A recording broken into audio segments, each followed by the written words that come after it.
There's this one feeling that so many of us spend our lives trying to run away from.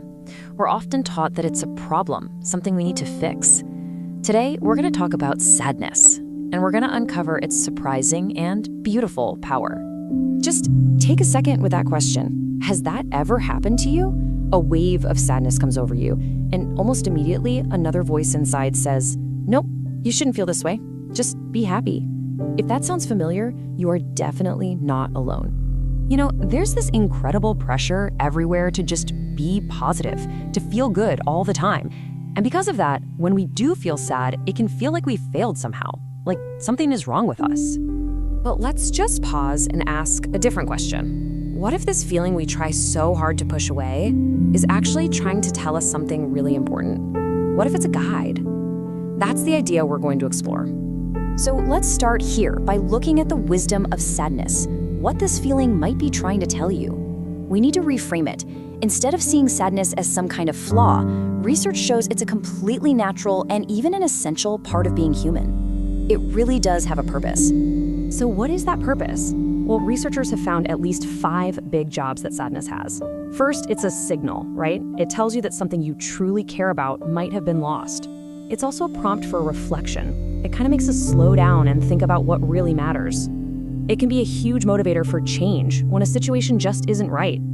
It's also a call for connection. It's a way we signal to others that we need support. And maybe the most profound of all, it's a path to well-being. Really learning to listen to our sadness is one of the keys to a healthy mind. Okay, so if sadness is a guide, how are we supposed to listen to it without just getting lost in it? The answer is, well, it's a simple sounding idea, but it's incredibly powerful. It's the power of acceptance, the gentle art of just letting be. There's a term for this in the research, habitual acceptance. And the key here, it's not about liking the feeling of sadness, not at all. It's simply about allowing it to be there, just noticing it, without putting a label on it like good or bad, and without trying to immediately fight it. Now, this is a really, really important distinction. The research is so clear on this. Accepting your internal world, your thoughts, your feelings, that is completely different from passively giving up on a bad external situation. This isn't about resigning yourself to something that's making you unhappy. It's about changing the relationship you have with your own mind. I know this might still feel a little abstract. So, how does it actually work? Let's take a look at the science, at what's really happening inside our minds when we practice this. And here's the big paradox that scientists uncovered. You would think that if you accept a negative feeling, it would just hang around forever, right? But the evidence actually shows the exact opposite. When you just allow a feeling like sadness to exist, without that struggle, you end up feeling less negative emotion when things get stressful. Look at this study, for example. Researchers gave a group of people a really stressful task to do in a lab, and what they found was fascinating. The people who were naturally more accepting of their feelings, that's the group on the right, they reported feeling way less negative emotion during the exact same stressful event. They didn't avoid the stress. The response to it was just completely different. And this isn't just about one moment in a laboratory. When this becomes your default way of being with your feelings, it starts to build on itself. Over months and even years, these little moments of acceptance create this powerful, positive shift in your overall well-being. In fact, a study that followed people for 6 months discovered this exact cycle. It's so simple. It starts when you practice acceptance. That then leads to you feeling less negative emotion during everyday stress.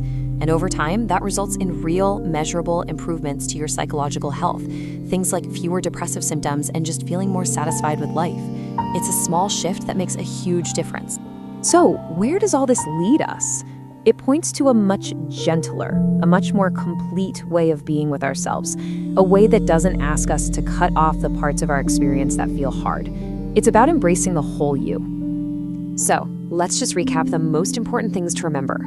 First, sadness isn't a flaw, it's a helpful signal. Second, habitual acceptance is just about observing your feelings without judging them.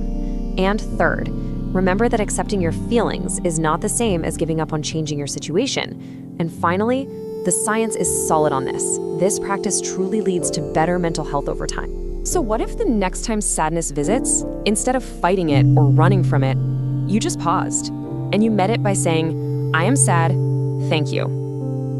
What do you think might change if you could meet yourself with that kind of grace?